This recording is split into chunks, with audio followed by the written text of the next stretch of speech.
Buenas noches a todos. La fortuna de tenerlo a Tomás Waller por segunda vez. Vamos a continuar con los barcos clásicos, que evidentemente es una pasión por la cantidad de amigos que se acercan. Te doy las bienvenidas a todos.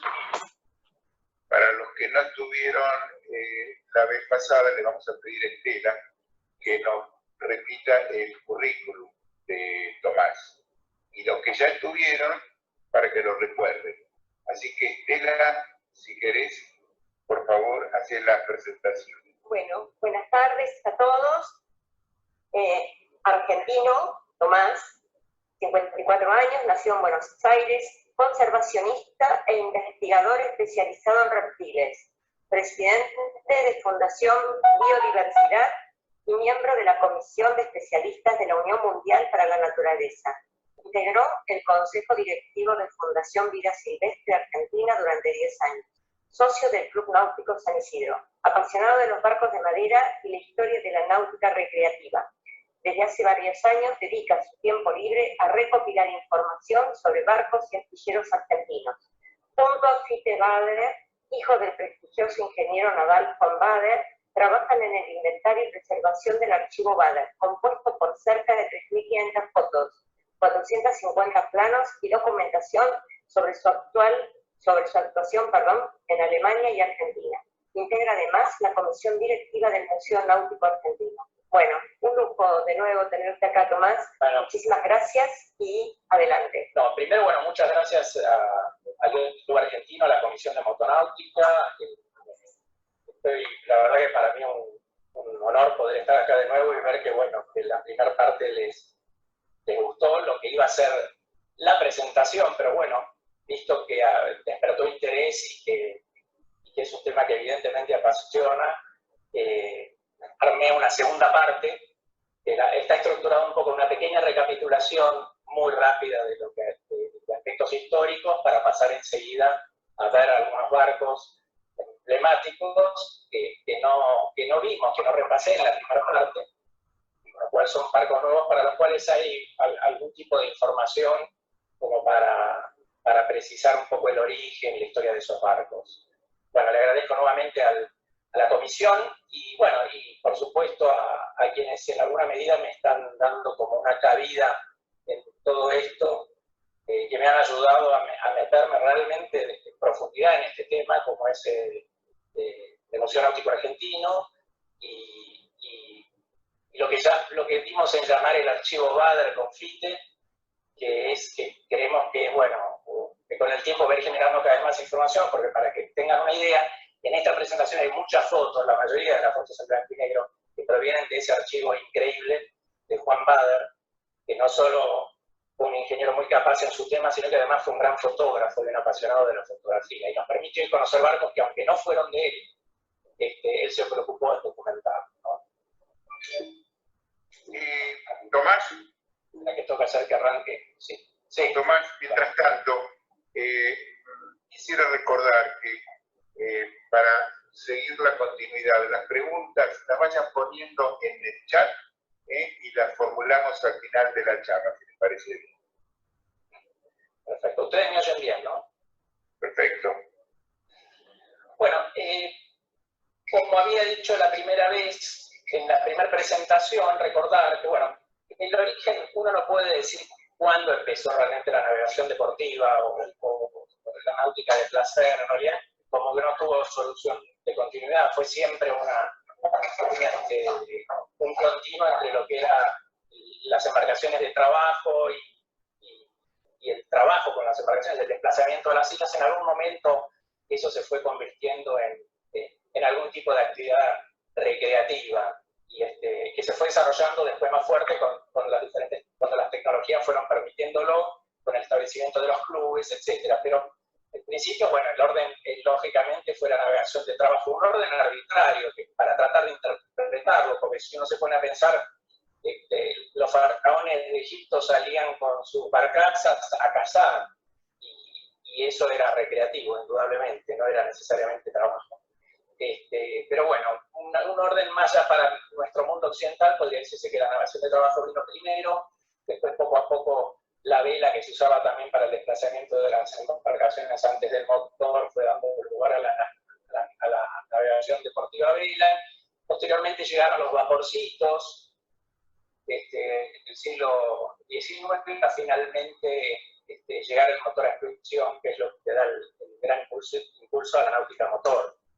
La zona de Tigre, bueno, y el Río de la Plata fueron el epicentro de ese desarrollo en Argentina, mucho por su geografía, lógicamente, y también porque, bueno, Buenos Aires era donde se concentraba el mayor poder adquisitivo y donde se concentró el mayor desarrollo inicial, y el delta, ese lugar increíble náutico, y el Río de la Plata es lo que permitió que se establezca de entrada eso, a lo que obviamente contribuyó el hecho de la bonanza de esos años, que fueron fines del XIX y principios del XX, la Belle Époque, los años dorados, como se lo llamó, bueno, el establecimiento del Tigre como zona de veraneo y quinta de las familias más pudientes, que en general son las que inicialmente fomentaron la construcción de embarcaciones más importantes de placer o deportivas.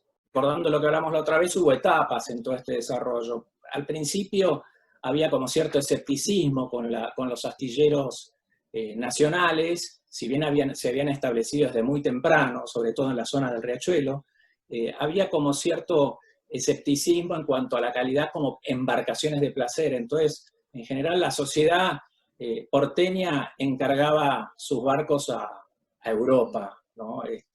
Esos barcos venían principalmente de Alemania, de Francia, de Italia y del Reino Unido. Astilleros famosos como, podemos nombrar como Heitmann, Lürsen, Engelbrecht, bueno, son todos astilleros, Abekin and Rasmussen. Muchos barcos venían de Alemania, de esos astilleros, o de Pujols en Francia, o bueno, astilleros italianos, y del Reino Unido también Camper and Nicholson y otros. Sin embargo, eso permitió que entren muchos barcos clásicos de origen extranjero a la Argentina, pero eso conspiraba contra el desarrollo de los astilleros locales, que veían en la náutica deportiva una oportunidad de expansión. Entonces se juntaron, liderados por Juan Ortolán principalmente, y se agremiaron, hicieron fuertes presentaciones, y para el 30, casi en coincidencia con lo que pasó con Estados Unidos y otros países, lograron que se impongan tasas o impuestos a la importación para poner en igualdad de condiciones, porque era imposible competir sin impuestos contra los barcos extranjeros.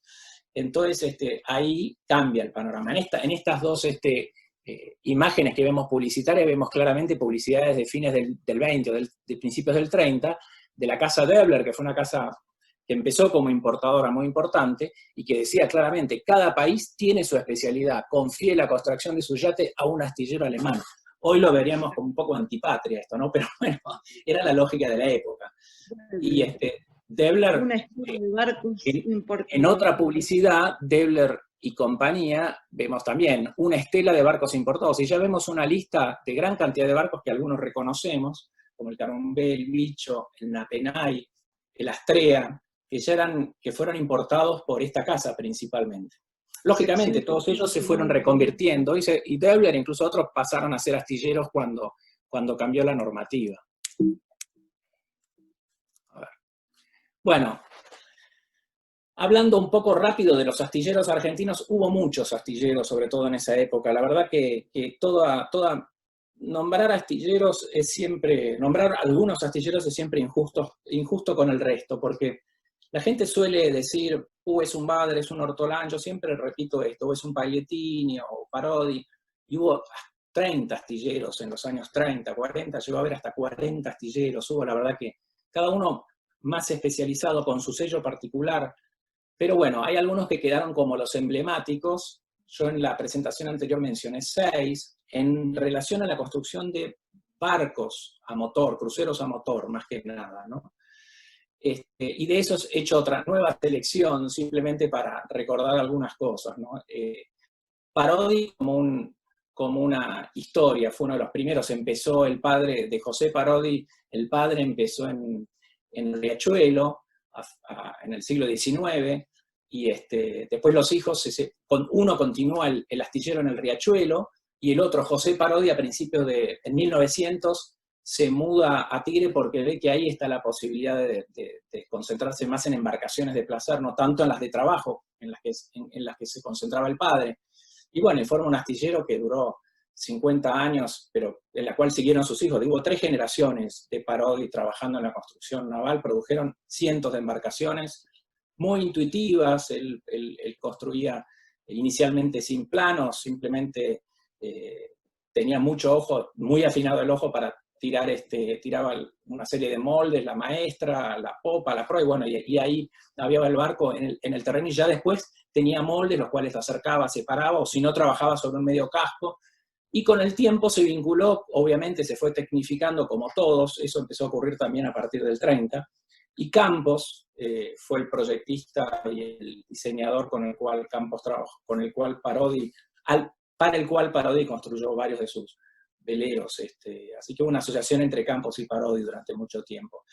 Después tenemos el caso de Ortolán, otro precursor que se instaló en 1906, pero que era el hijo de un inmigrante francés que tenía unas lavanderías en Mar del Plata, y él se quiso apartar de eso y bueno, y fundó este astillero, que inicialmente era un taller al lado de lo que es hoy la prefectura, que era el viejo Club Teutonia, pero después se muda enfrente, en donde quedó en la isla, frente a lo que sería hoy el Tren de la Costa, y ahí formó un astillero. Su astillero superó las 1000 embarcaciones a lo largo de la historia porque duró 78 años. Hay que notar de que Juan Ortolán, el fundador, murió muy joven, murió en 1935, y eso hizo que el astillero tuviera diferentes etapas. La etapa genuinamente de Juan Ortolán fue hasta 1935. Después del 35 al 70 se da otra etapa, que es la etapa de la sucesión, bueno, y así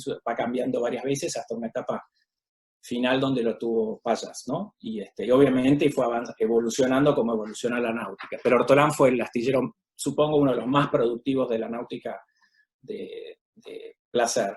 Bueno, Pagliettini como un creador más conocido por sus lanchas veloces y de competición, que armaba con Renicoli y también con otro astillero, muy importante de la época, pero que a mí me interesó mucho también, y lo incluyo acá por el tema de las embarcaciones a motor.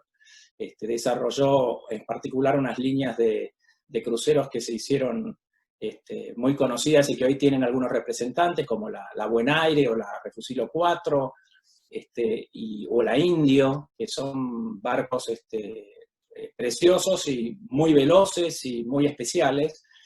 Y bueno, eso fue una obra de que la inició y básicamente se dio durante los primeros, digamos, de los años fines del 20 hasta el 40 en el astillero de Pagliettini, ¿no?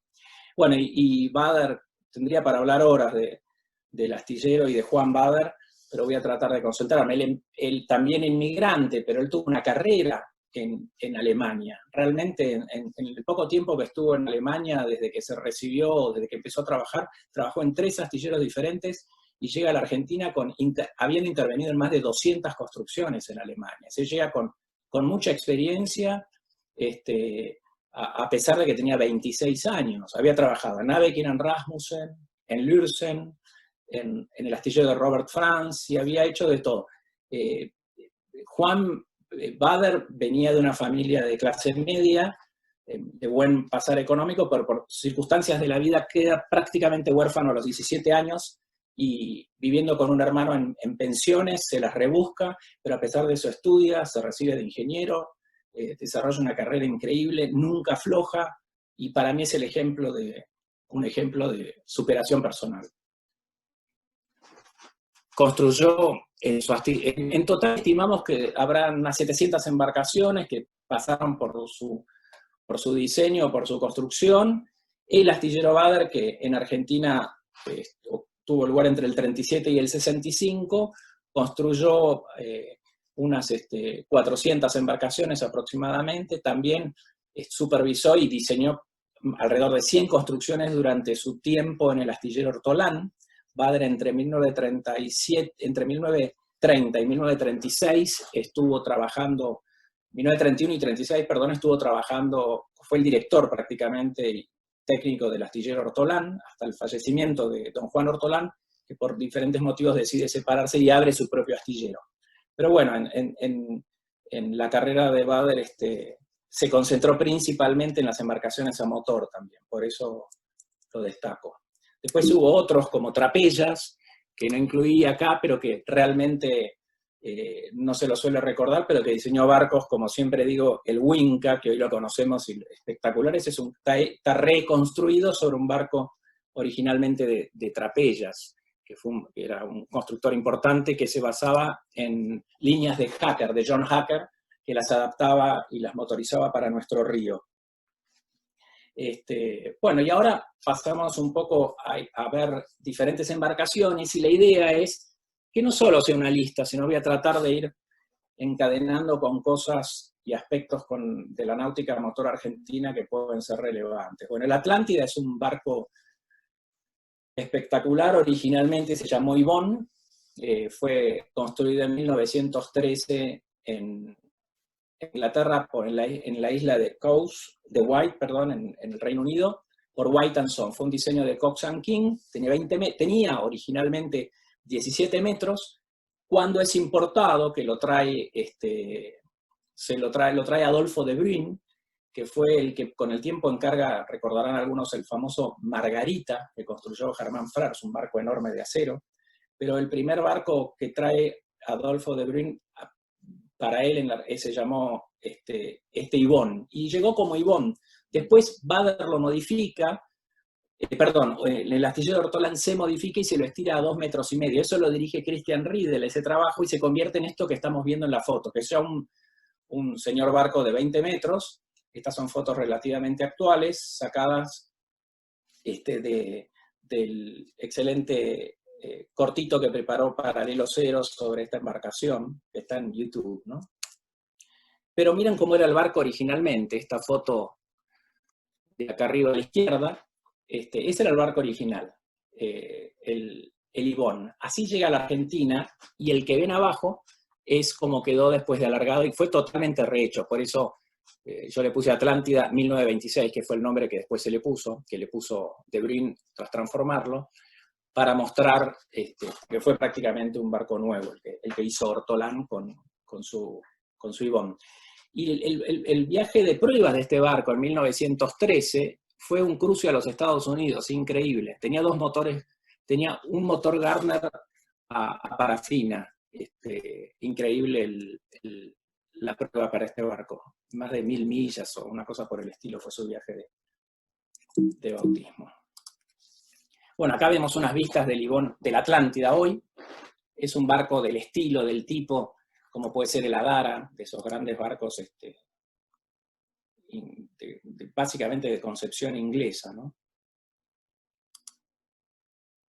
Bueno, después tenemos otro barco que ustedes, los que andan por el yacht y visitan a veces el varadero, lo habrán visto ya, porque ya hace más de 20 años que está ahí, que es el Javirú. El Javirú es una rara avis, es un barco, es un motovelero chiquito, de unos 9-10 metros, increíble porque debe ser el único, o uno de los únicos que está quedando a nivel mundial de este constructor de este tipo, ¿no? Que lo hizo John Thornycroft, para un argentino, Joseph Dunn, que después lo vamos a volver a ver porque hay otro barco que él también construyó acá, de origen inglés, pero construido por Thornycroft, un famoso constructor de todo, porque Thornycroft diseñó motores, diseñaba barcos, diseñaba máquinas, eran muy multifacéticos. Este barco estaba forrado originalmente en teca, forro simple, y era la adaptación de un barco un modelo que se llamaba Gamecock, que era más abierto, pero lo prepararon especialmente para el clima argentino, entonces lo hicieron un poco más cerrado, más chico el cockpit y más cabina. Y hace 2 décadas que está en el varadero del yacht, sin pena ni gloria, pero ahí está. Está dentro de cómo está conservado. Podría estar peor, pero es realmente una joya que ojalá pase alguna vez a manos de alguien que lo recupere.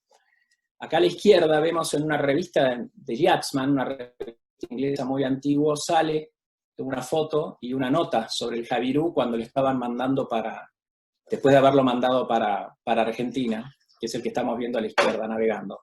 Arriba en el medio una foto de Thornycroft con sus modelos, y abajo un barco, el Blackbird, que es un barco también de este tipo, lo vemos también a la derecha en la publicidad, que es un barco que vino a la Argentina y que fue casualmente de un miembro del Museo Náutico Argentino y que no estamos encontrando información, pero tengo esta fotito que me pasó y bueno, y era un modelo de estos de Thornycroft, ¿no? De los cuales vinieron varios a la Argentina. Bueno, la otra vez hablamos de la Dara, que fue un barco presidencial, en realidad el Eluard, y que después pasó a ser barco presidencial, y que todavía existe, y es dotación del Yacht Club Argentino. Pero bueno, ahora le vamos a dedicar un tiempito al Tecuara, que la gente habla de Tacuara, Tecuara con C, Tecuara con Q, no, es Tecuara con Q, y es Ara porque, bueno, pasó fue barco presidencial, y bueno, era del Ministerio de Marina, y bueno, se llamó Ara Tecuara, que tiene el nombre, está vinculado a unas poblaciones, a un grupo aborigen o indígena del norte del río Uruguay. De ahí fue inspirado el nombre para ponerle que fue siempre un misterio, ¿no? Pero ese es el nombre que se le dio cuando se lo convierte en barco para gobierno. Pero originalmente fue un barco que lo encarga Carlos Törnqvist. Para él lo hace el astillero Max Ernst en Hamburgo en 1922. Incluso Juan Bader, cuando vivía allá, llegó a ver este barco en construcción.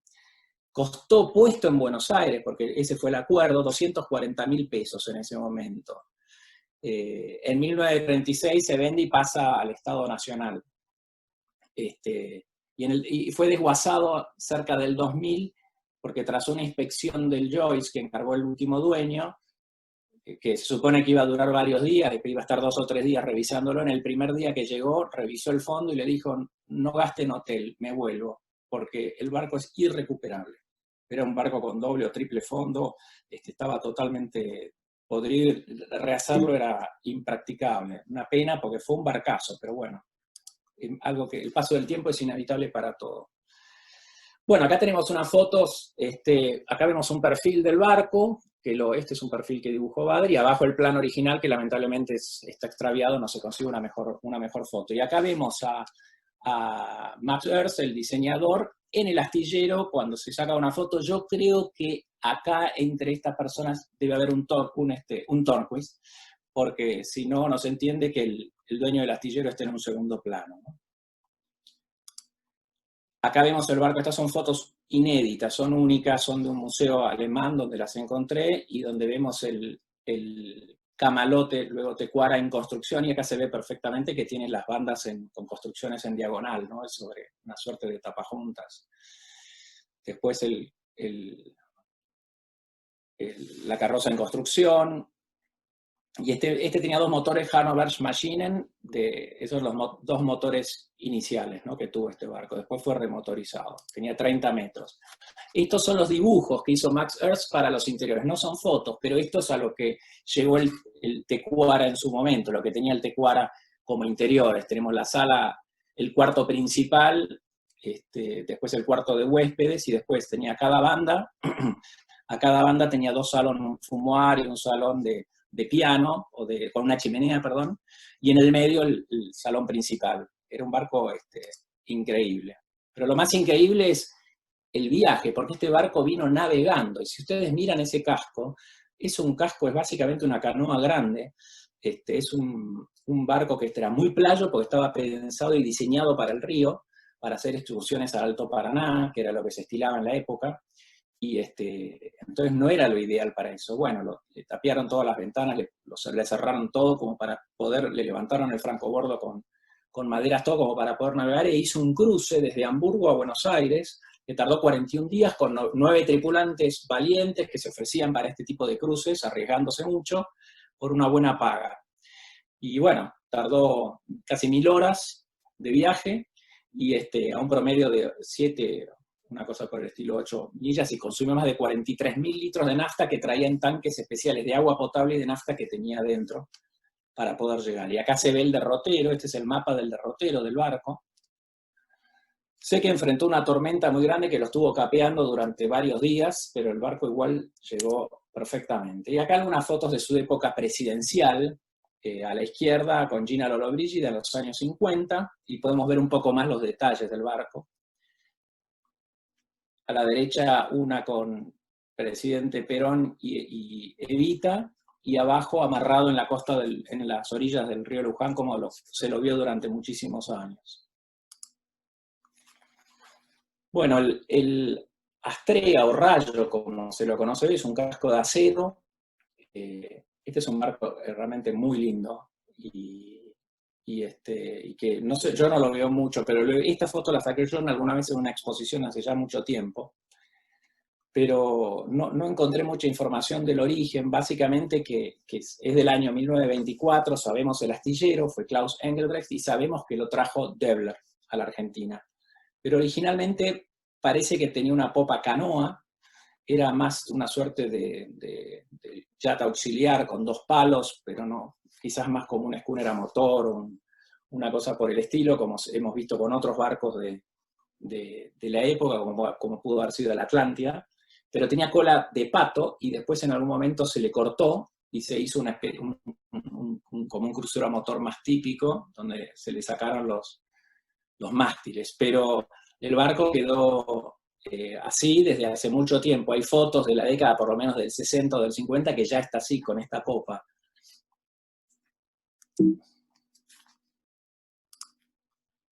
Acá tenemos una foto, que creo que es de Bernardo Lutmer, esta foto, porque muchas de estas fotos las he sacado de grupos de náutica, de barcos clásicos del Facebook.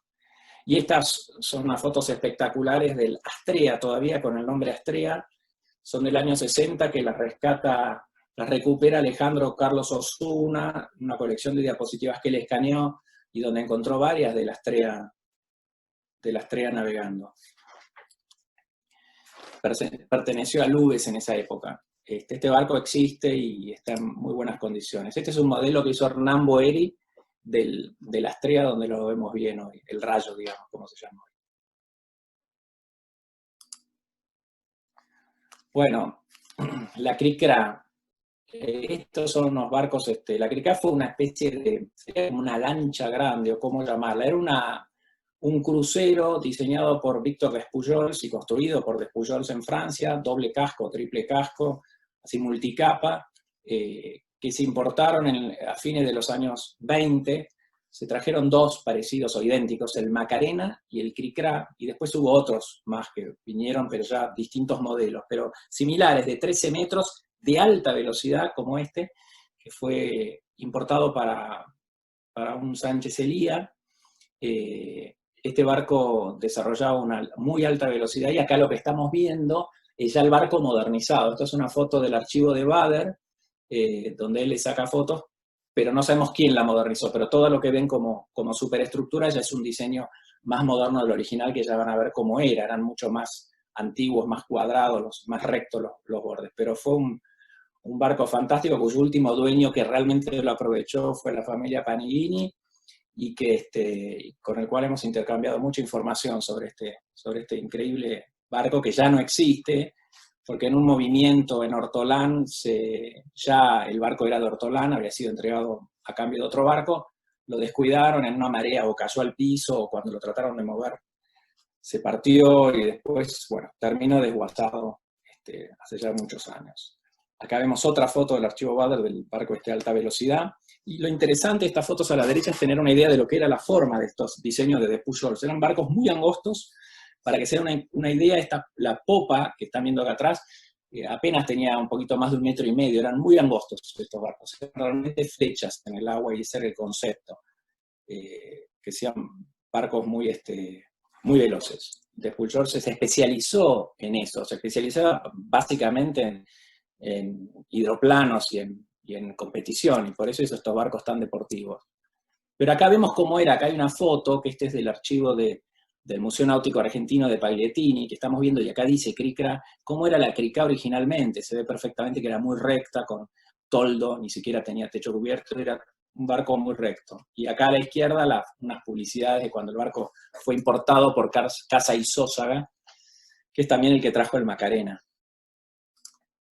Pero acá ven lo que era.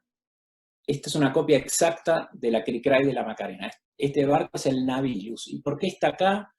Y decidí incluirlo acá porque primero nos permite ver cómo era este barco originalmente. Y segundo, para contar un poco cómo nacieron un poco estos cruceros veloces de Pagliattini. Pagliattini lo que hace es toma planos o líneas de Pujols basándose en la Cricra, que posiblemente estuvo estudiando, y empieza copiando básicamente ese modelo y construye copias prácticamente exactas de esas de Pujol. Este no es un de Pujol, el Navilus es un Pagliattini del año 31, acá estas fotos son en Mar del Plata, y es como estar viendo una de Pujols porque es como una copia idéntica. Y esto nos permite ver un poco la evolución que hizo, que fue haciendo Pagliattini con estos barcos, porque partimos del Navilus, que era como las de Pujols originales, después a la derecha la Buenaire, que fue no la Buenaire que hoy muchos ven en el río, sino que fue de un pariente de otro Larreta, pero anterior, y que tenía carroza en proa y carroza en popa, como estas, pero ya era más aerodinámica las formas, pero la misma roda y el mismo diseño de Pujols. Y después de eso pasamos al modelo ya que fue como el sumum de lo que hizo Domingo Pagliattini en esa época, que fue, ya le levantó el francobordo en popa, elimina la carroza de popa y hace un barco mucho más estilizado y de mayor capacidad interior, ya más mangudo, ya no son exactamente las líneas de Pujol, sino que son una mejora concreta y sobre la cual se hicieron 3 o 4 similares. De la Buenaire, la Ventolina, y después otras como, bueno, la Ventolina, la Matrero 2, la Toi et Moi, que después se convirtió en la Indio, y la Refusilo 4, si bien tienen diferencias entre ellas, ¿no? Y la Manduí, por supuesto, la más rápida de todas. Bueno, acá estamos viendo, como ven, no salimos de barcos importados, y yo no hice una selección ahora de importados primero y nacionales después, simplemente como estamos viniendo en orden cronológico, vemos que naturalmente lo que he ido investigando, he ido encontrando, para esas épocas era más importado que nacional, porque efectivamente había mucho barco importado en Argentina y recién a partir del 30 se empiezan a ver las construcciones nacionales más importantes. Acá tenemos el Jaguar. Este barco fue construido para Noble, el dueño de Clarín, y el político en aquella época, y fue hecho en Alemania, por el astillero Heitmann, que es famosísimo, y hubo muchos barcos de Heitmann acá, totalmente hecho en acero, 26 metros, se construye en 1929. Realmente no sabemos cuándo, o no he podido encontrar cuándo entró a la Argentina. Puede haber sido un barco usado allá un tiempo y después haber entrado a la Argentina, pero no entró mucho más allá del 40, porque Noble muere en el 50 y pico, así que este fue el barco de él inicialmente, y después pasó por muchos dueños y después sufrió varias vicisitudes, ya lo vamos a ver, pero apareció una vez, hay unas fotos en una ruta yendo al sur, inentendible el barco, no sabemos para qué fue, porque después el barco volvió para acá, pero bueno, tuvo sus épocas de gloria y después sus épocas donde fue decayendo. Participó de una película, la foto del medio que están viendo es de la película de María Luisa Bamberg, Miss Mary,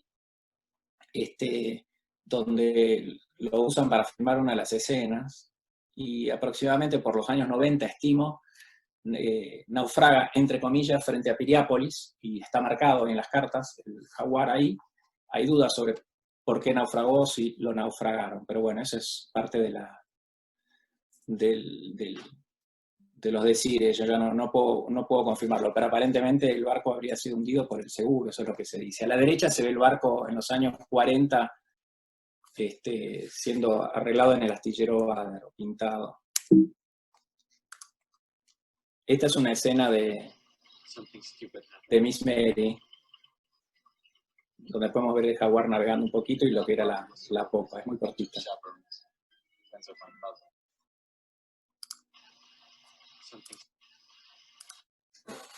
Bueno, así estas fotos que las consiguió Liwell Bueno, como siempre estamos intercambiando fotos con amigos y de esa forma vamos aumentando el conocimiento de la historia de estos barcos. Y Liwell, bueno, me pasó estas que no sé de dónde son exactamente, pero bueno, no sé de dónde son, no sé de dónde las consiguió él, pero aparecieron en alguna página, y vemos al Jaguar en estado bastante desastroso. Esto fue por 1967 en la ruta 35, yendo al sur. No sabemos qué hizo por el sur, porque tampoco cumplió funciones. Allá no hemos encontrado que haya estado ni en parques nacionales, ni en ningún lago, ni en Bahía Blanca, así que este barco seguramente fue y volvió y terminó de nuevo en el mar y hundiéndose en Piriápolis. Esto es una placa que tenía una placa de bronce que tenía el barco, y abajo supongo que es Noble, el dueño, en su barco en su momento. Bueno, acá el Traful, se llamó Alina en 1930, que existe, está impecable, un muy lindo barco, es un barco de cerca de 14 metros, ya es nacional, construido acá por Parodi, con planos de Virgilio Piñero, un arquitecto, ingeniero naval, primer ingeniero naval argentino en recibirse en 1914, si no me equivoco, y que contribuyó mucho a la náutica temprana en Argentina. Este barco está muy original en sus interiores, como se puede ver acá, la verdad que es muy lindo barco. Lo vemos acá a la derecha en el astillero Bader creo que fue una remotorización. Bueno, y esto nos permite hablar un poquitito de Virgilio Piñero, porque es un personaje un poco olvidado, pero diseñó una enorme cantidad de embarcaciones, una gran cantidad de embarcaciones de placer. Él atendía el consultorio técnico de la revista Neptunia.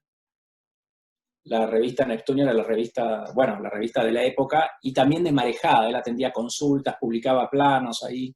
Estoy hablando hasta los años 30, más o menos, un poco más. Después trabajó en el Ministerio de Obras Públicas y diseñó una enorme cantidad de chatas y de lanchas de trabajo para que remontaban el Paraná y para nuestro río.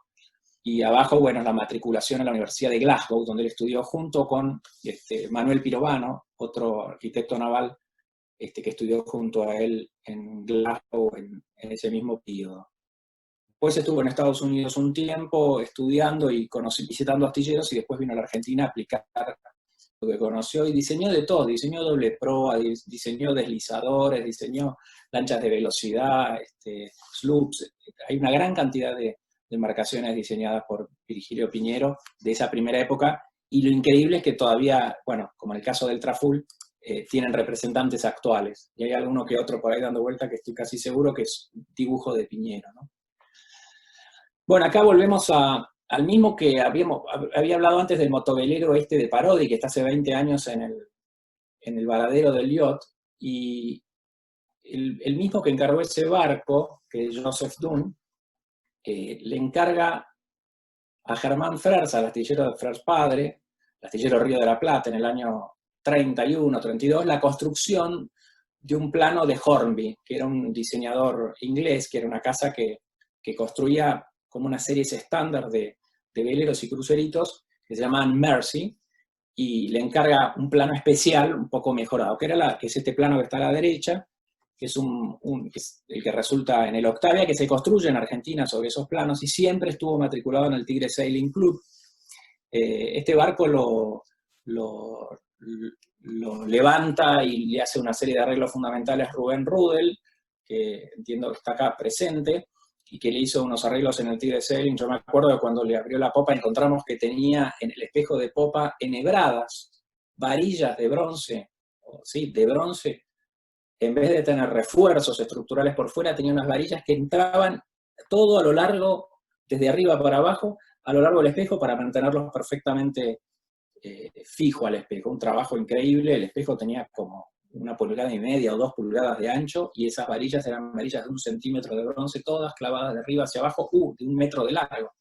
Impresionante el trabajo. El barco está hecho en roble, en los interiores por lo menos eran de roble, y Rubén lo arregló y lo reparó, le hizo incluso las, ¿cómo se llaman? Bueno, las anileras, perfecto, para subirlo al barco y mandarlo a Europa, porque los descendientes de los dueños viven en Ginebra y querían el barco allá.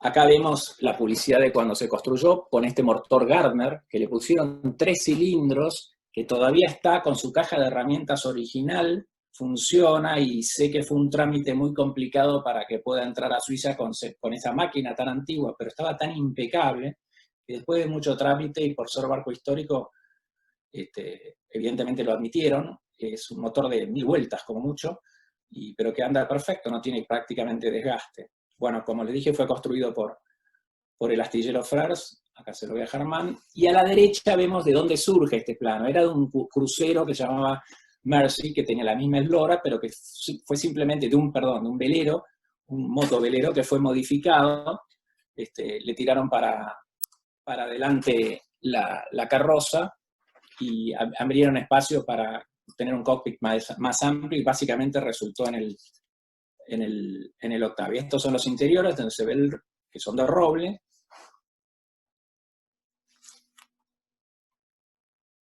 Acá otra imagen del Octavia.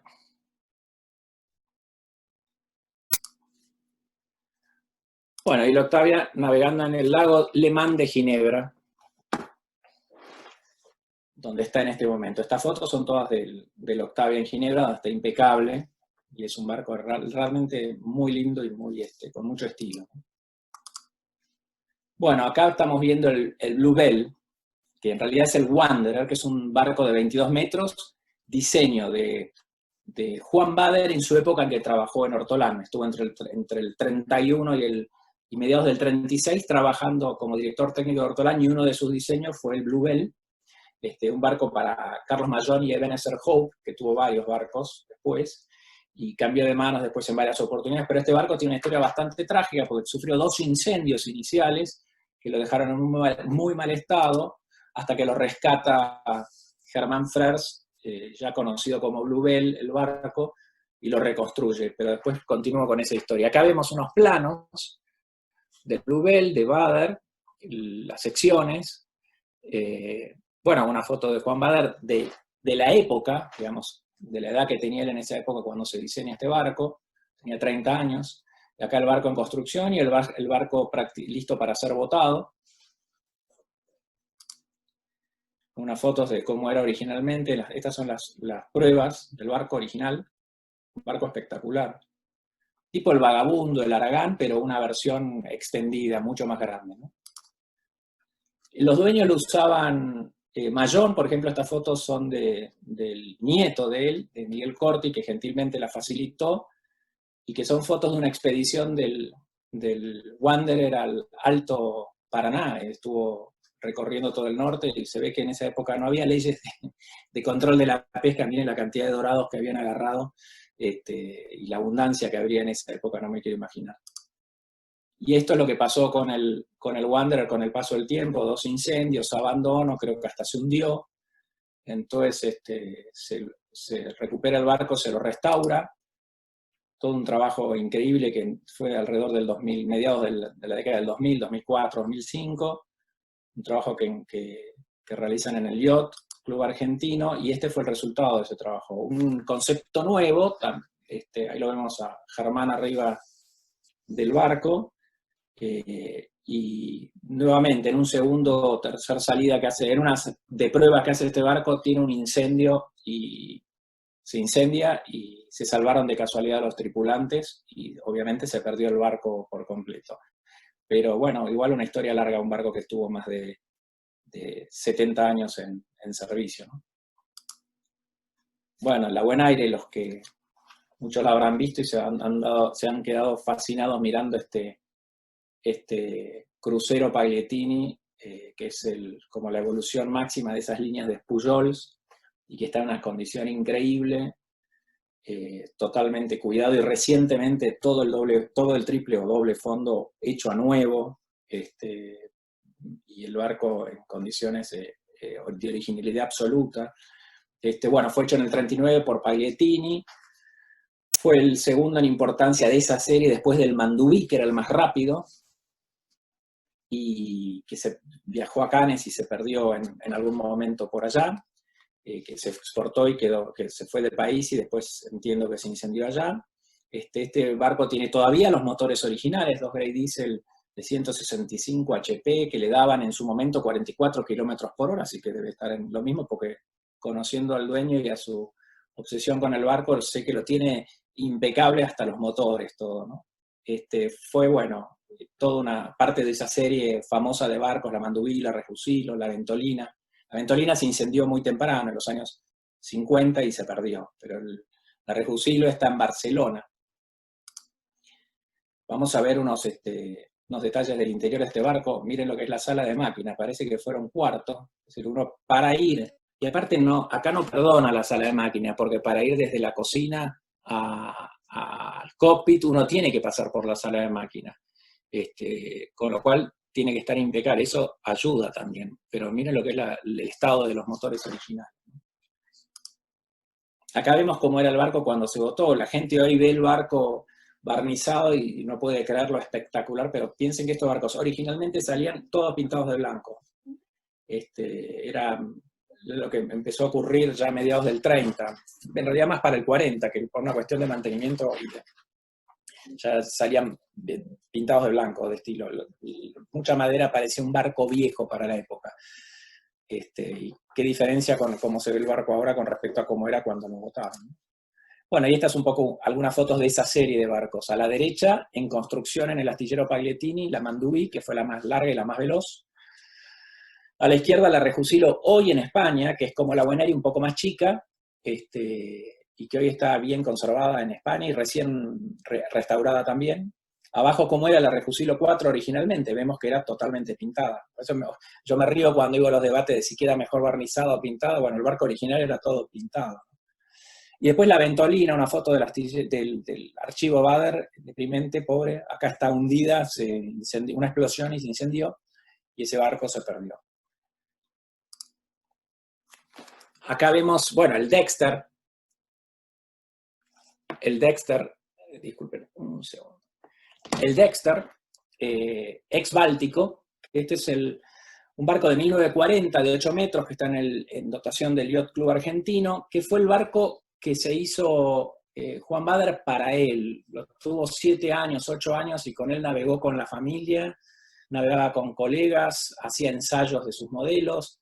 Fue el barco el primer barco, el crucero a motor en Argentina de Bader que se hizo para él y con el que se iniciaron sus hijos, incluso como nautas. Fue el barco donde incluso Germán Fers, padre, solía encontrarse con él en este barco, Debler y otros para discutir temas y cosas de su pasión.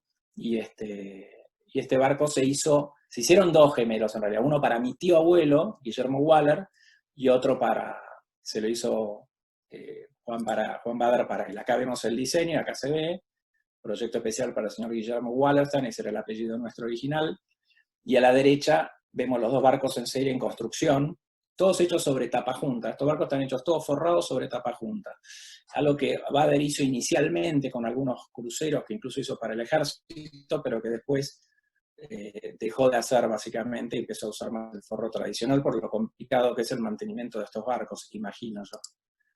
Acá vemos el Cibreta y el Báltico juntos, tenían una diferencia de motorización. El Báltico tenía un motor que le permitía alcanzar alta velocidad, tenía un Ford Johnston 8 cilindros en B, y el Báltico creo que tenía un Lycoming, si mal no recuerdo. Bueno, tenía un motor de menor potencia, así un Lycoming de 30 HP. Y después acá vemos un perfil del Báltico. Hoy se llama Dexter este barco. Acá vemos cómo son los interiores originales, que están originales, es decir, este barco no sufrió mucho, tuvo algunos cambios, pero no en cuanto a su distribución. Aclaro que no es la mujer de Bader, porque muchas veces pensamos, cuando vemos las publicidades de Bader, pensamos que era la mujer de Bader, no, era una modelo que posaba para las fotos. Por eso yo también me lo pregunté. Acá vemos la cocina, los interiores del barco.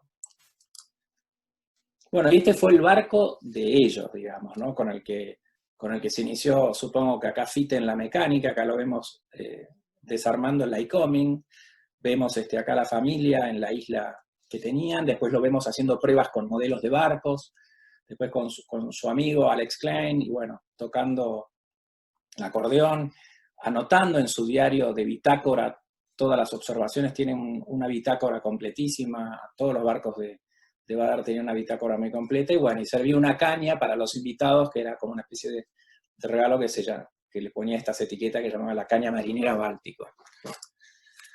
Sargo, Este es un motovelero. Yo en general no estoy incluyendo muchos motoveleros en esto porque toco un poco de oído ahí y me concentré más en 100% motor, pero el Sargo, bueno, es un barco muy importante que está habitué del río y también un diseño de Bader y construcción del astillero Bader de 17 metros que después fue alargado, porque este barco nace, como pueden ver acá, en construcción, el Sargo, con una popa espejo. Ese es el barco original. Pero con el tiempo, acá vemos la botadura del Sargo en el astillero Bader, acá prueba de navegación, interiores, ya se ve que todos los interiores de los acabados siempre eran pintados, ya cada vez menos madera, algunos muebles nada más, pero ya la madera empezaba a pasar más, las vistas madera empezaban a pasar a un segundo plano. Y acá vemos que ya tienen popa canoa, porque al poco tiempo lo alargan y le hacen una popa canoa, que es como se conoce el barco hoy actualmente. Bueno, el Yaguatí, otro barco de dotación del Yacht Club, un barco tremendo, es interesante, no hemos podido encontrar el diseñador de este barco, yo todavía realmente no sé cuál es, pero fue hecho para Benito Rayo, por el astillero Ortolán. Pero se dio una situación particular con este barco, porque casi simultáneamente con esto se construyó otro que se llamaba Camalote para un navegante del Yacht Club Uruguay, del Club de Uruguay, y ese fue diseño de Germán Frers. Entonces, en principio entiendo que no fue, así como tal, no fue diseñado por Frers, pero si no fue diseñado por Frers, evidentemente el ingeniero que estaba en Ortolán en ese momento, en el 43-44, utilizó muchos aspectos de ese diseño del Camalote para aplicarlos al Yaguatí, porque es muy parecido, por lo menos en su aspecto exterior, ¿no? La diferencia es que este tiene espejo y el Camalote tenía popa canoa. Acá vemos al Yaguatí en construcción, en el astillero Ortolán, y lo que estamos viendo acá como la cabina principal del cockpit, esto al final no quedó así. Este barco evidentemente se empezó a construir de esta manera, estuvo 2 años y pico en construcción, pero después esta cabina fue botado o fue entregado a su dueño con una cabina diferente, con lo cual hubo cambios en la marcha con este barco. Acá vemos 2 lanchas salvavidas por algún barco, algún transatlántico que le habían encargado a Ortolán, que se ve que están siendo construidos 2 botes salvavidas. Y acá vemos 3 cosas interesantes. A la izquierda un plano de Bader que le había encargado un yachtsman del Uruguay de 25 metros. Hubo 2 o 3 planos muy parecidos todos. Esto en el 30 y pico, fines del 30. Después a la derecha vemos el Yaguatí, se ve la similitud en el estilo. Y abajo vemos el proyecto de Germán Frers padre, que resultó en el Camalote, también del mismo estilo. Estos 2, el Yaguatí y el Camalote, hechos en el astillero Ortolán, y el proyecto de Bader en su momento, como tantos otros, en su momento no prosperó. Pero evidentemente se han inspirado entre sí estos barcos, porque es muy lógico que para el mismo periodo se hayan dado diseños tan similares. Y hay más planos de Bader supongo, el que encargó el Camalote, que evidentemente después por una cuestión económica le habrá convenido encargárselo a Frers, pero son barcos muy similares. Acá vemos una foto del Yaguatí tal cual como fue entregado en el 40 y pico del archivo Bader y una foto actual. La diferencia es que tiene una cruceta en vez de los 2 palos, pero el barco está prácticamente idéntico. Es un barco impresionante. Y dotación del Yacht Club argentino.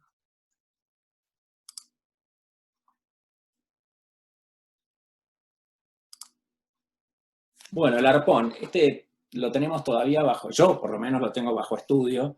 Este es un barco que lo veo siempre en el río.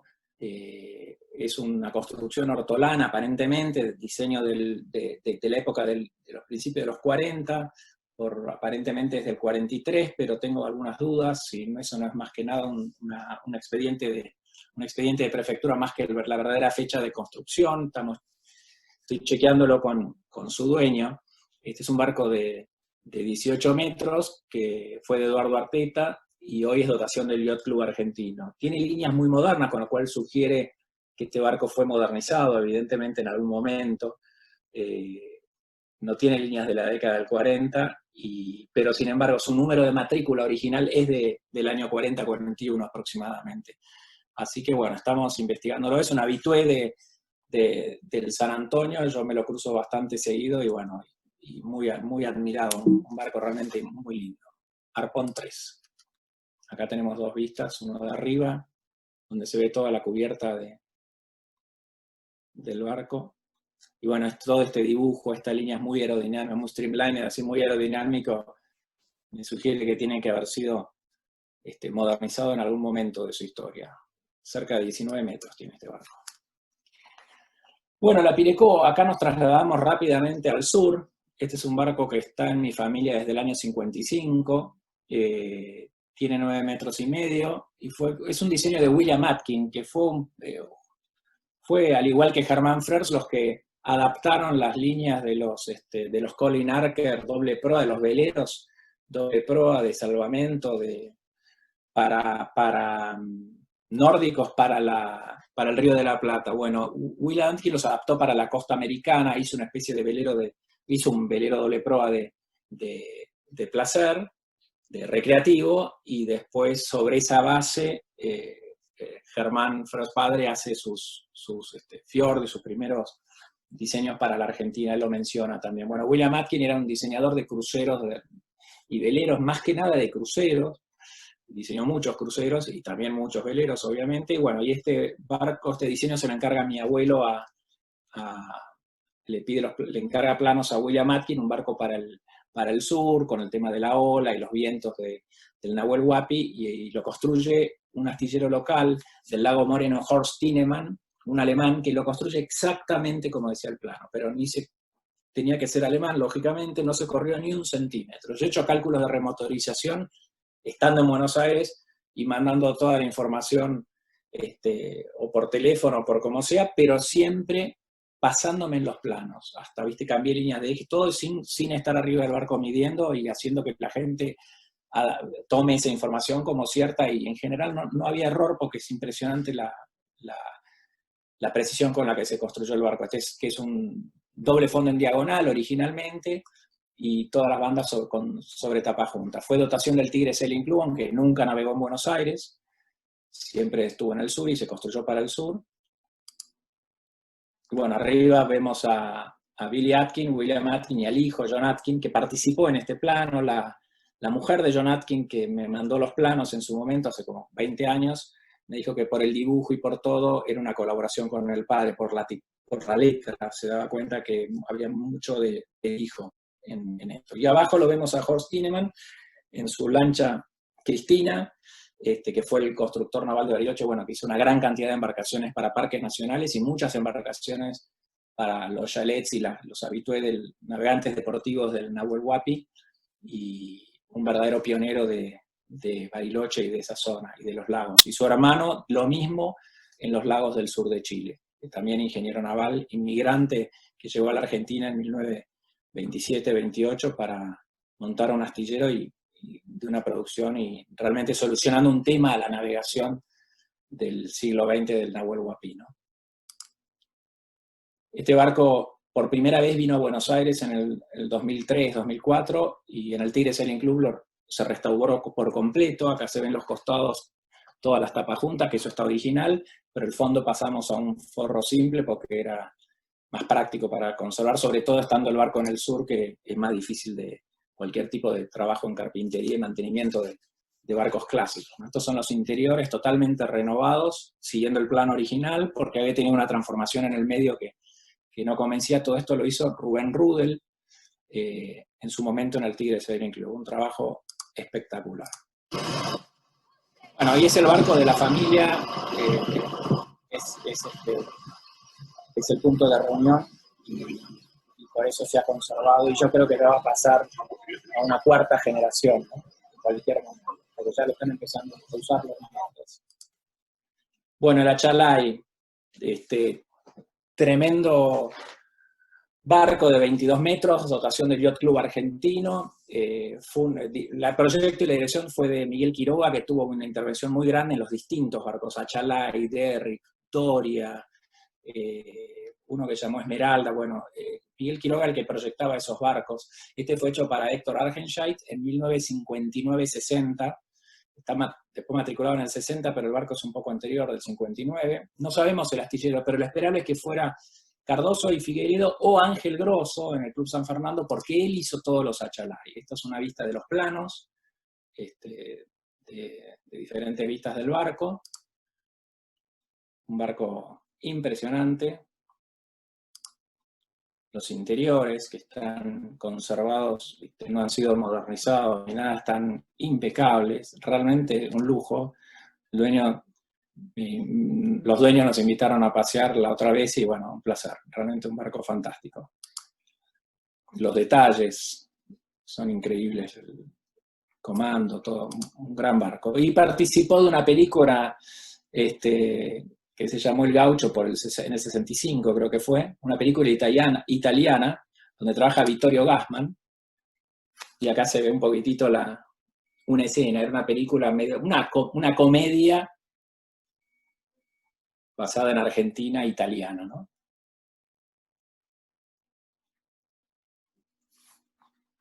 Así van apareciendo muchos de estos hallazgos de estas películas, de todos los colegas con los que estamos siempre siguiendo estos temas, y de golpe nos encontramos que en varias películas argentinas aparecen clásicos que nunca los vimos en movimiento, salvo en fotos viejas, ¿no? Y esto es una oportunidad para ver cómo eran esos barcos moviéndose.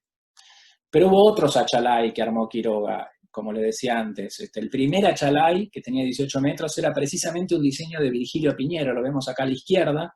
El que está parado atrás es Virgilio Piñero, el ingeniero naval, y el que está en proa, sentado, que estoy señalando acá, es precisamente Quiroga, que él encargaba los barcos y los vendía, encargaba los barcos y los vendía. Después vino el segundo achalay, que existe, el primero no sabemos qué fue de él, pero el segundo achalay existe, lo arreglaron hace poco en el Náutico de San Isidro, y acá lo vemos a los pocos años de ser construido, que también tenía 18 metros, que ya no es diseño de Virgilio Piñero porque acababa de fallecer, pero que Quiroga manda a construir. Y tuvo mellizos con pequeñas variaciones, el Doria 3, el Derrick. El Derrick sabemos que existe, está reparándose, pero no se pudo terminar la reparación, está bajo galpón, con suerte esperando algún dueño que lo termine de restaurar. Bueno, ya estamos entrando en los tiempos modernos, se ve ya el diseño espectacular de lo lindo que es todos los colores de las ventanas, el color verde agua de la cubierta, que ya se notan que son barcos, yo digo, del 60, que están ahí entre que quieren ser de fibra de vidrio y están por dejar la madera y pasar a hacer barcos en fibra de vidrio, pues ya tienen líneas bastante modernas. Y este es el Marifer, un barco del astillero Hortolán, para Ramón y Garreta.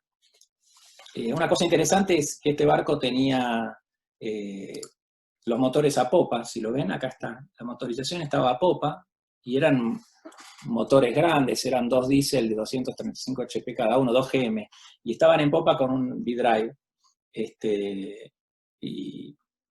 porque el dueño no quería tener el problema de los motores encima del barco, entonces quería que los motores, fue una condición de la construcción y del diseño del astillero Hortolán. Esta foto de Martín Erickson, de la página web, fotos espectaculares que por suerte están disponibles porque es la mejor forma de ilustrar estos barcos con buenas fotos, ¿no?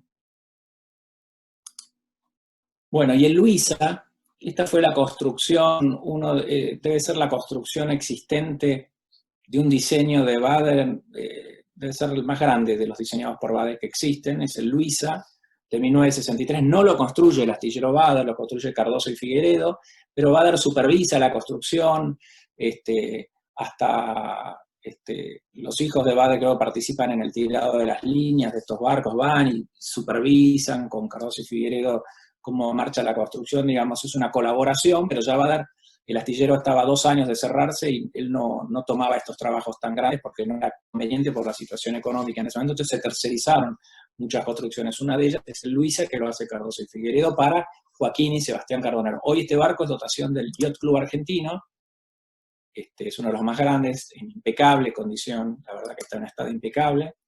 Acá vemos los planos.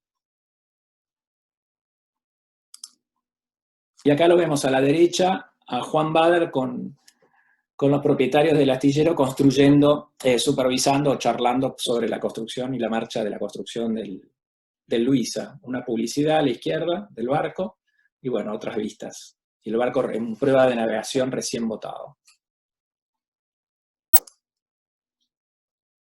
Llama la atención el abanico de la proa, impresionantemente cómo se aplana y el gran abanico. Eso es algo que le gustaba a Bader, el tema de tener un gran abanico para ganar espacio en cubierta y también para hacer el barco más seco arriba de la cubierta, ¿no? Bueno, muchísimas gracias. Esto es todo para esta segunda parte, pero no quiero dejar de agradecer a toda la gente que manda fotos, con las cuales intercambiamos información. Toda lista es siempre injusta porque hay muchos amigos que puede ser que me esté olvidando. Pero bueno, he tratado de mencionar acá a todos los lugares de donde yo obtengo la información y las fotos y agradecer a todos los que colaboran con información. Tomás, muchísimas gracias. Hay algunas preguntas, pero yo le daría el micrófono a Fite y a Barbot si quieren hacer algún comentario. Alguno de ellos levantó la mano durante la charla. ¿Están conectados, Freya?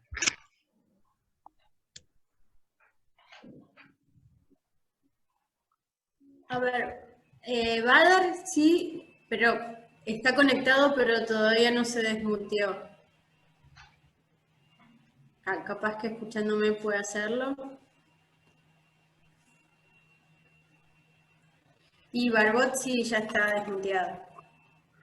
Sí, si me están escuchando, en primer lugar, las felicitaciones para el IOT, las felicitaciones para Tomás. El trabajo es formidable y la idea de hacer este tipo de reuniones por parte del IOT me parece formidable también. Les mando un abrazo y espero que estas reuniones sigan porque nos dan una pauta de la historia que tuvimos y no hay que perder la hilación con la historia. Les mando un abrazo a todos. Muchas gracias. Gracias. Gracias, Germán. Muchas gracias. Nos estamos viendo pronto por el museo. Dios quiere, ¿no? Fite, ¿está conectado?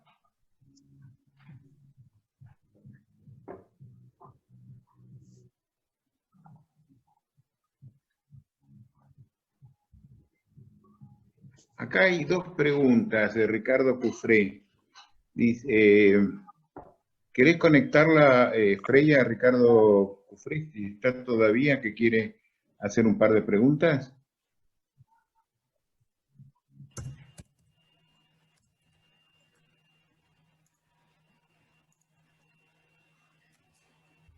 Ahí le pedí que se desmutee, va a tener que hacerlo él. Hola, ¿me escuchan? Hola. Sí, adelante. Buenas tardes. Genial, estaba preocupado porque no me podía conectar. Bueno, agradecerte, Tomás, realmente maravilloso, maravilloso. Y yo te dejé una primera pregunta. Hay una foto de un crucero clásico que yo navegué entre los 71 y 73, el Rauda. Pregunto si la foto que han usado para la invitación es ese Rauda. No, la foto de la invitación es el Vagabundo, que es un hortolán de 17 metros. Y el Rauda lo conozco, es chico, tendrá 10 metros más o menos. No, el Rauda que yo te digo de 22 metros de eslora, con certeza. No, bueno, hay un Rauda en el Náutico de San Isidro que tiene 9-10 metros, que es un clásico también, que es como un mini, es como, sí, un hortolán chiquitito. Doble cabina también, el Rauda. Pero no ubico el que me estás mencionando vos. El que yo te menciono era de Nico Prince, lo navegábamos mucho con él y con el escribano Montes, y justamente salíamos del Náutico San Isidro, de la bahía, en la época que estaba el Risque 3, bueno, yo soy trapero, el Risque, el Oberá, el Jumar 3, y había un crucero hermoso, el Siesta, me acuerdo. Pero bueno, ya son muchos años. Era la época que estaba el Gordo Mar en la puerta del Náutico. Y la otra pregunta que tengo es, en el primer grupo de foto en blanco y negro que tuviste la amabilidad de poner, en el grupo de la izquierda, arriba a la izquierda, me parece leer Ingrid, en la época que se importaban barcos. Y yo sé de un Ingrid que vino en un viaje, el primer viaje largo de alguna tripulación argentina, vela, con Ricardo Copper-Coles de la Serna, salieron de Caos y llegaron a Buenos Aires. Era el año 32. ¿Es ese Ingrid?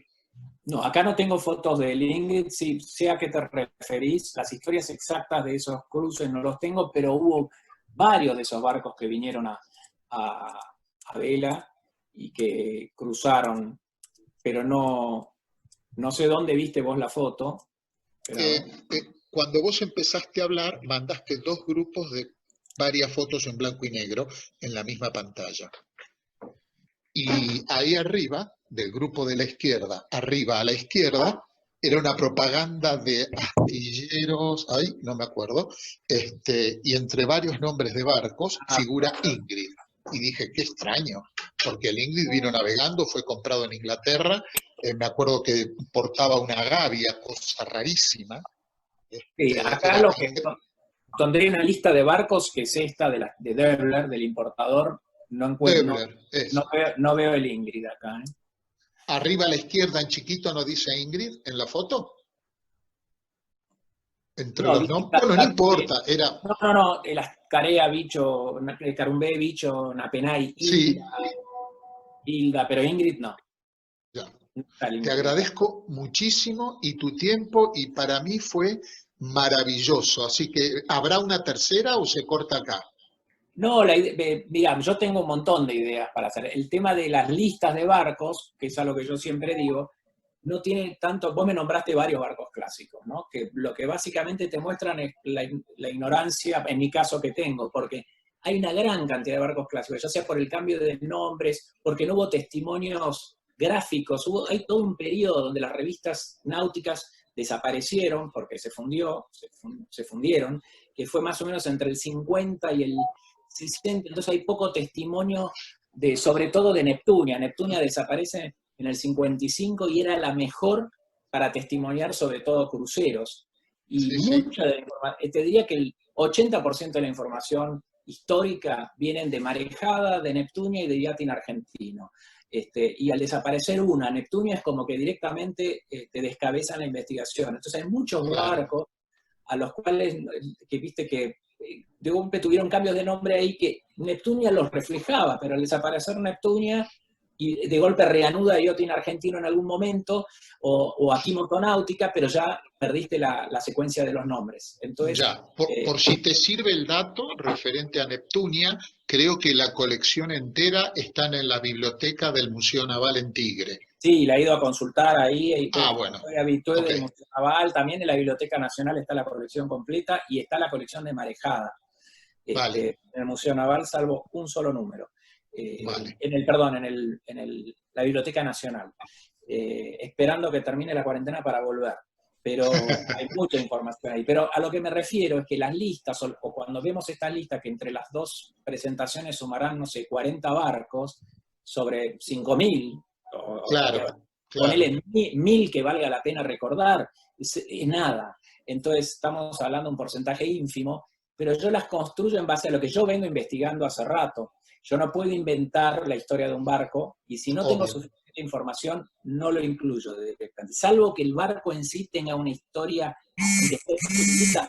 o sea, demasiado importante, ¿no? Pero hay muchos barcos que los descarto antes de incluirlos, hasta que no tenga información. Y la información aparece, va apareciendo, aparecen los viejos dueños, están las páginas web, con lo cual el año que viene van a haber nuevos barcos. La idea es, por supuesto, yo estoy a disposición para continuar, pero quizás enfocándolo de distinta manera, ¿viste? Quizás más en algún astillero.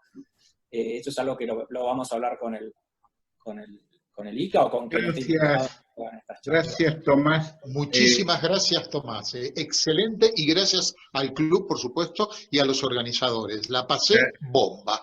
Y además estoy muy lejos porque a mí me agarró el bicho chino, quedé anclado acá en Costa Rica, así esto para mí es una brisa fresca. Así que gracias, Ricardo. Gracias, Tomás. Ya para cerrar, una última pregunta. Marcelo Fresca quiere hacerte una pregunta, si se desmutea, pido que la formule directamente. Dale.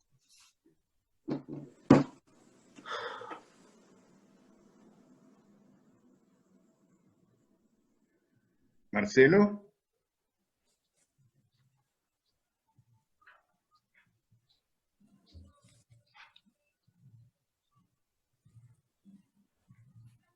Bueno, no la tenemos. Como curiosidad, acá en la carátula, a la izquierda, que estoy señalando con el mouse, se ve el Wanderer 2, que era un houseboat enorme que hizo Ortolán para Hope también, en 1947. Justo lo estoy viendo que está en la foto esta, que esta es una postal clásica de Tigre, ¿no? Así que esta postal debe ser del 50, una cosa así, supongo. Hola Tomás, ¿me escuchás ahora? Sí. Sí, adelante. Mucho gusto. Mucho gusto, Dale. Gracias. Excelente la exposición, maravillosa. Aprendí mucho. En los últimos 30 años de mi vida falté de este país y me embebí un poco de la historia de los clásicos de Europa, en particular de Italia. Y bueno, la pregunta que yo quería hacerte era si sabías qué astillero o qué ingeniero naval construyó alguna vez un barco netamente argentino o con las características o forma argentina. Visto que en el mundo hay pocos deltas como en la Argentina. Este es uno de los dos, digamos, de los dos más grandes. Yo, en realidad, siento que, si vos me preguntás a mí con qué asocio los modelos de barcos argentinos, de barcos a motor o cruceros en general, yo lo asocio más con una construcción alemana, sobre todo al principio, es decir, vos ves los barcos que hacía Lürsen para los Estados Unidos, etcétera, y eran muy parecidos a algunos cruceros nuestros. El Carumbé, por ejemplo, que le hizo Engelbrecht, que era un crucero clásico doble cabina que después Argentina empezó a hacer. Es decir, siento que hay una influencia del estilo alemán más que del inglés. Por mi opinión, por ejemplo, yo cuando veo un crucero inglés lo veo como que en el diseño algo le pifio, tiene unas formas muy raras para mi gusto, que está acostumbrado al gusto argentino. Ahora, cuando veo un barco norteamericano, un crucero norteamericano o un crucero alemán de esa época, digo, esto es lo que tenemos en Argentina. ¿Entendés? Es como que lo inglés, por ejemplo, es distinto en cruceros. No digo que sea lo mismo en la vela, pero en cruceros me parece que la influencia inglesa fue más que nada en el tema, por ejemplo, de las lanchas colectivas y las lanchas limusino taxi o las lanchas de paseo chicas típicas de Tigre. Eso es bien inglés. Los cruceros ya lo veo más como una influencia alemana. Y después, algo muy puntual francés con Des Pujols, como vimos en esas lanchas veloces, pero eso es algo muy puntual que Pagliettini desarrolla más en sus cruceros. Pero no, yo diría que alemán, americano, norteamericano, digamos, bastante, pero que no lo ves salvo en Uruguay, que por supuesto tuvo una industria naval con influencia europea muy fuerte. En ningún otro lugar de Sudamérica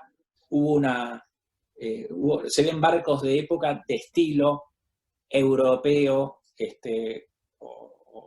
o norteamericano como en Argentina. No existe. Los demás son mucho más autóctonos los estilos de constructivos. Y con respecto a Italia, el astillero que yo creo que más aporte le hizo a la Argentina, no conozco casos muy concretos, era Baglietto, el astillero italiano, que Argentina importó, pero conozco muy poco la vinculación entre la motonáutica argentina en barcos de motor con respecto a Italia, ¿no? Solo sé que Baglietto que es en náutica pequeña, como lo que dijiste, lanchas, excursiones. Exacto. Y eso, tipo, y ahí sí, la Pagliettini de la lancha, que es muy parecida a las que se producen en Italia, pero bueno. Exacto, ahí Germán, Barboto, la gente del Museo Náutico Argentino, exacto, que están mucho más al tanto que yo de la motonáutica de competición, etcétera, conocen perfectamente esos aspectos, y sería interesante eventualmente, siguiendo con esto de lo clásico, hacer con alguno de ellos que sabe eso infinitamente más que yo, hacer algo sobre eso, sobre las lanchas, ¿no? Hago una pregunta rápida, veloz. ¿Crees que esto de no haber permitido importar a la Argentina más que protegerla, no crees que la dañó en el aspecto náutico? Porque hemos quedado en los siglos ceros, o sea, con náutica actualmente... Sí, pero yo creo que cada cosa en su época. Realmente evaluar con la vara de hoy si era lógico o no. Yo sé que en el 30 la benefició, porque vos ves que 20 astilleros, 15, no eran astilleros menores, eran los astilleros más importantes, incluso uno liderado por un ingeniero naval alemán, como era Juan Bader. Es decir, ellos veían con buenos ojos y sabían que la capacidad argentina para construir, estamos hablando de los años 30, ¿no? Que se venía con una inercia de la buena época argentina. Y claro, donde se pasa que a la falta de hoy, de esa fuerza, de esa ímpetu, hoy ejemplo, me encuentro vacío, ¿no? Sí, bueno, hoy vos mirás Argentina en cuanto a... Yo digo, ¿por qué no se pueden importar barcos clásicos en Argentina y sí se pueden importar autos clásicos? Es como que quedó fosilizada una norma que se empezó en 1930 y nunca más se revisó. Es decir, yo no digo que, no conozco tanto como para saber si hay que revisarlas, pero me refiero a que son esas cosas, que hace 90 años que tenemos la misma prohibición sin matices, ¿no? Tomás, impecable, te agradezco muchísimo, un enorme placer conocerte y haberte escuchado. Bueno, gracias, un placer. Bueno, Tomás, muchas gracias. Cerramos. No, gracias a ustedes, Eduardo. Creo que podrían seguir preguntando por horas y hay algún clamor para que tengamos una futura charla. Ya lo iremos viendo. Me queda agradecerle a todos los concurrentes, a toda la comisión de motor, a Fray Amor, que siempre nos opera maravillosamente, y muy especialmente a vos, Tomás, por este esfuerzo maravilloso. Y bueno, a todos los que quieran volver a revivir lo que hoy hemos escuchado, en pocos días más va a estar ya en el canal de YouTube del Club y lo vamos a poder revivir. Buenas noches y gracias a todos. Bueno, gracias a todos y gracias, Eduardo, y a la comisión.